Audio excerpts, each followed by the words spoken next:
Hi, ladies. Today is Friday, January 31st, 2020. 29 weeks postpartum. Yeah, that's the thing. So, next week, Michaela will be 30 weeks. Um, I'm actually going back to work. I hate to say it, in 2 weeks. On the 14th, on Valentine's Day. So, I'm not dealing too well with it, to be honest with you. I'm really having a hard time with going back to work, with the idea of leaving her. I feel like she might feel that I've abandoned her. Um, I know it's silly, but since she is 6 months old, almost 7 months, um, she's like she's in. I mean, Michaela started separation anxiety early, but this is when it's really known. Around this time, it's really separation anxiety really starts. Now, she is familiar with the woman who's going to be her nanny, and that woman has been coming since January 7th. I've had her coming about 3 to 4 times a week to really get to know Michaela, and they're fine at this point. Michaela goes to her. It actually didn't take that long. After like the first day she went to her, but like there was a lot of crying, and then after that, I think maybe it took maybe 2 more days, and by now she's pretty settled with her. So I won't. So I'm going to go back on the 14th, which is a Friday. The reason I chose to go back on a Friday was because it's a Friday, so I only have to do one day, and I don't have to. Sorry, I'm gonna sit. I'm sorry. I'm so dehydrated. I'm working out. I'm breastfeeding. I'm not drinking enough water. I'm trying, but with working out, I have to drink even more water. So I'm so dry. My skin, my lips, my hair, everything's so dry. So there's really not much I can do about it except for drink more water and try to stay hydrated. But it seems like it's never enough. But anyway, the woman that is going to be her nanny has been here, and I'm going back on a Friday because I did not want to start a full week. So I'll do a Friday, and then that following Monday is actually President's Day, so I'll be off. So I'll have Friday, and then I won't go back to work until that Tuesday.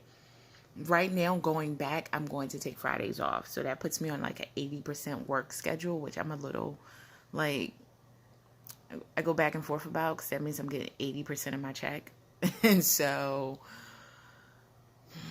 I don't know, but I get 2 days off each pay period. So that's how it works. I won't work Fridays. So out of two, I get paid every 2 weeks. So 10 days in a pay period. If you take 2 days out, that's 80%. So, but that's a lot to lose.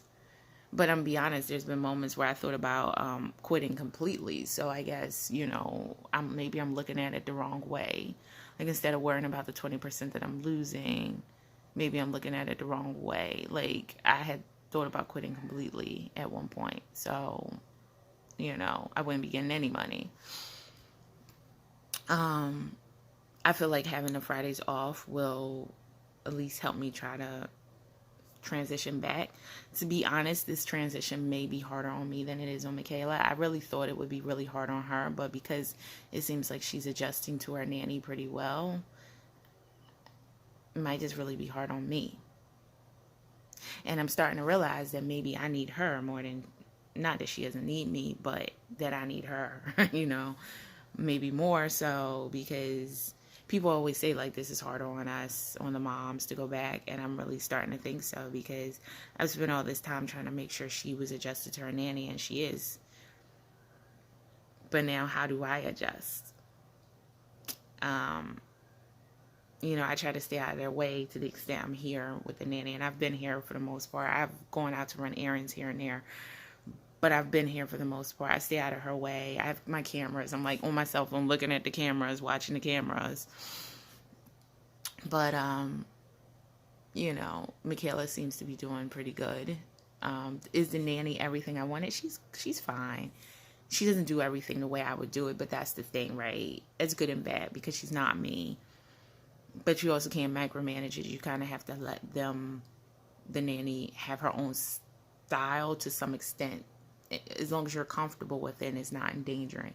So I try to give it a little bit of distance, but there are times where I try to correct, but I don't want to create a situation where there's any type of animosity or she feels whatever, because then I have to leave this woman with my child. So I try to create like a relationship that's not too that there's no tension. So I'm trying to keep it that way. Sometimes she does things and I'm kind of like but I try to just, this is the way I'd prefer it be done. And then I notice on the camera she doesn't still always do it. Like I said, don't let Michaela nap more than 2 hours, and we have an app where she tracks the naps, and I see her like doing 2.5-hour naps sometimes, and I'm like, I said don't let her nap more than 2 hours. I also don't want naps after 5 p.m. And the other day she had her napping after 5 p.m. So those are things that sometimes I have to repeat. I put Michaela to sleep in her sleep sack. She doesn't always like to use the sleep sack. I don't know why. I've had to get on her about that. It's just like little things. Maybe she forgets to use it when she puts her down for naps. I don't know. I told her that Michaela needs to nap after about being up about 2 hours, 2:15, maybe 2.5 hours at most. But by then she's kind of fussed. And after that, she can get overtired. When she's overtired, it's harder to put her down. So I said maybe try to get to, when it is around that time, start trying to put her down for a nap. But I still notice that she doesn't always do that. But maybe it's, I think it's a little easier for me to put Michaela down for a nap than it is for her. And I don't always get her down at the sweet spot, before she's overtired. But I try, and I kind of felt like this woman wasn't trying to do it. But now I think maybe she's making a little more of an effort to get her down around 2.5 hours after being up. That's what I mean. Like she starts, like babies at this age can only be up for a certain amount of time before they start to get fussy and tired again. And if you watch their sleep cues, the yawning and the rubbing of the eyes early before they get overtired. Once a baby gets overtired, and this is even for nighttime, it's harder to get them down for the nap or for bed. So what else? But ladies, honestly, I'm not doing so well with the thought of going back. I go back in like 2 weeks. 2 weeks exactly from today. So I don't know if anyone has any advice. I'm on this app called Pnut. You should check it out to try to make mommy friends. And I noticed there's so many women on there. It's a cool app because there's lots of mommies, and it's good for advice and giving advice, receiving advice, opinions and things like that. I haven't really met any of the women on there, but I can have virtual mommy friends. That's fine. I'm fine with that too. But you can meet women, and not women, but like, it's kind of like a dating site in a weird way, because you could swipe and wave to people, but it's weird. But it's cool because you get to meet other mothers. So when I say women, I mean mothers. I don't think it's not a hookup. It's like mommy friends, make mommy friends. Now what women want to do, I guess, but it's really like to meet mommy friends. But I find that most of the mommies on Pnut are stay-at-homes. And I'm not knocking stay-at-homes. I just think it's different because all these feelings that I'm dealing with, like feeling guilty about, feeling like I'm going to miss out, feeling like Michaela might feel like she abandoned, feeling like I abandoned her, feeling like I'm, what if I miss her first word? What if I miss her first steps? What if I miss when she really masters crawling? Because right now she's trying to crawl, but she doesn't have it down. What if I miss that? It's not going to mean much to her nanny. I'm sure she'll be like, oh, that's great, that's cool. But those are like precious moments for me. And I have to make this decision to go back to work and possibly not be there. Like, that's not an easy decision. And it comes with a lot of emotions, and I'm not really doing well with it, to be honest. Like, I've been crying about it like crazy for like the last month. So I'm trying to stay positive, and my husband's always saying you should be fine, he knows it's going to be hard, but he's like, it should help knowing that Michaela is adjusting so well. But in a way, it hurts because I'm like, man, she's adjusting so well. It's great. But then it hurts because I'm like, man, she's fine without me. Am I okay with that? I'm glad, right? I gotta be glad because I don't want her to be crying, because that would make it even harder if she couldn't deal without me. So the fact that she could deal without me should give me some comfort. And it does, but little comfort. And, it's like I'm trying to learn myself again. Like, I don't know who I am. Like, before this, even when I was pregnant, I knew who I was to some extent. I was a hard worker. I was a lawyer, all these things of my personality, these facets of my personality. I was a wife, I was a sister, I was a daughter, I was a friend, or whatever. All these facets of my personality, I knew who I was going to work as who I was at the time. But now I'm a mother and all those things.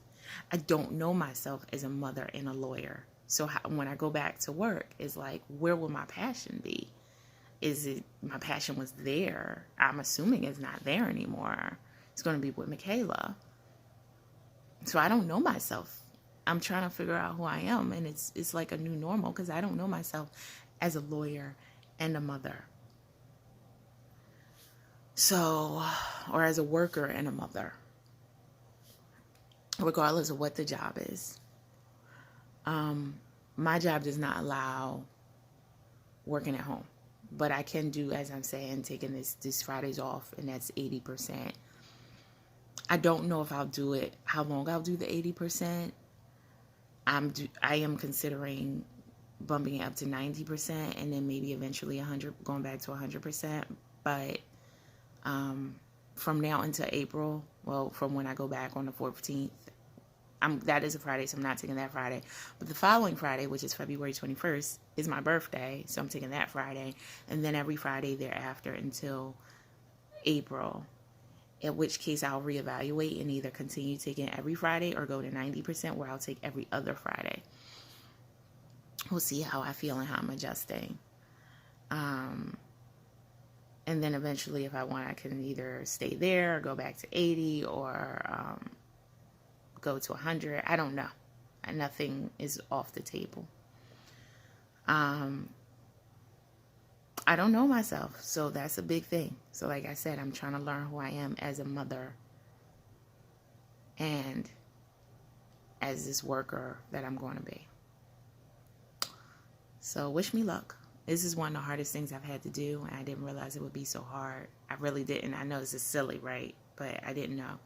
I didn't know it would be this hard to leave her. I didn't know I'd have all these emotions.